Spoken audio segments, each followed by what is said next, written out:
فرمایا ہے کہ اس کو کسی محفوظ جگہ تے منتقل کر چھوڑو. تو اس نے دائیں بائیں ڈٹھا اپنے ارد گرد، اس کو کوئی اور محفوظ جگہ نظر نہ آئی.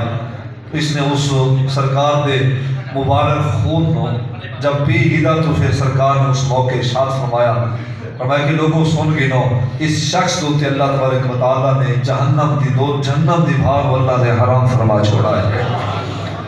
یہ محبت دے ہی دلیلہ ہے کہ سرکار دے نال اس انداز دے نال ٹوٹ کے پیار کرنا. ایک طرف جناب سیدنا حضرت صدیق اکبر رضی اللہ تعالیٰ کا خاندان ہے، دوسری طرف حضور دی ذات.